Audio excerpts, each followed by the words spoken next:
Hey YouTube, in this video I'm going to be going over my strongest deck I have right now in terms of competitive play. This is my Danger World deck. I was very surprised to learn just when I had picked up the trial deck how good this deck was. How overall I believe that Danger World right now is currently the strongest deck type.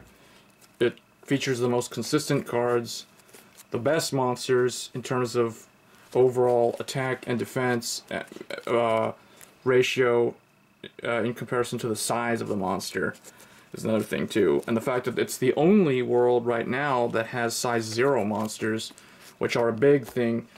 People don't understand that size 0 monsters are really good because they allow you to run multiple monsters on the field when you have a size 3 out. So that's another reason why I believe the Danger World is currently the strongest. But to get started here, obviously I have my Danger World flag and the buddy. 1 Armorknight Demon. 2 of this guy would be ideal for your size 3s, but I only have 1. The other size 3 that I'm running is the trial deck Armorknight Black Drake, which I almost never really use. The only time you would use this guy, or even this guy, this guy's nice because he has double attack, but really you want to use these when you aren't ready to use your item and you do not have nullify attacks, so you want to kind of stick this big guy in the center and hope that your opponent doesn't have a penetrate effect ready with a link attack or something like that, so you can hold a defensive line with them, which is kind of a tricky thing to do with Danger World because oftentimes you want your center to be open. Next, 4 Armorknight Cerberus. This is the buddy for the deck. I just kept the default from the trial. He's actually a really good card. He has Soul Guard and he can blow something up by paying the cost of detaching. He's kind of like he's almost like a Utopia. Anything with Soul Guard is like a wind-up Zenmains or Utopia, because if they would be destroyed or removed, you can detach the card in the soul. So he's a really good card, and he has really good stats.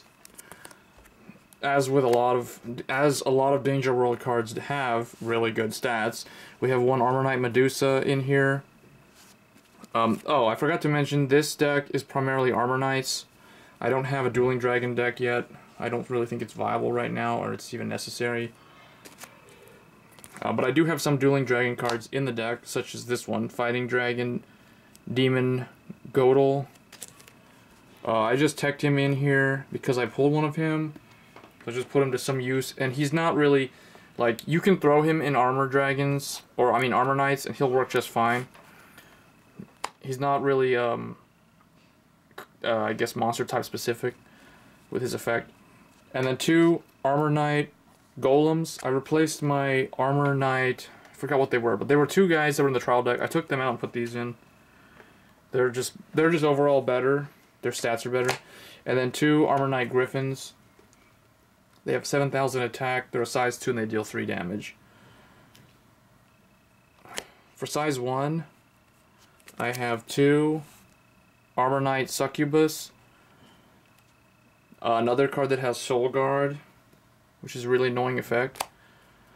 1 Saberclaw Dragon Vulken. This is a dual dragon. But again, he's not required. He has nothing to do with dual dragons. His effect is generic. It's like it works with any Danger World deck. And then 4 Armorknight Hellhound. I put 4 of these in because they have 6,000 defense. So they're one of the defense cards. And then 3 Armorknight Ogre. He has the same attack, but he deals more damage. And then for size 0, I kept all 4 Armorknight Eagles from the trial deck.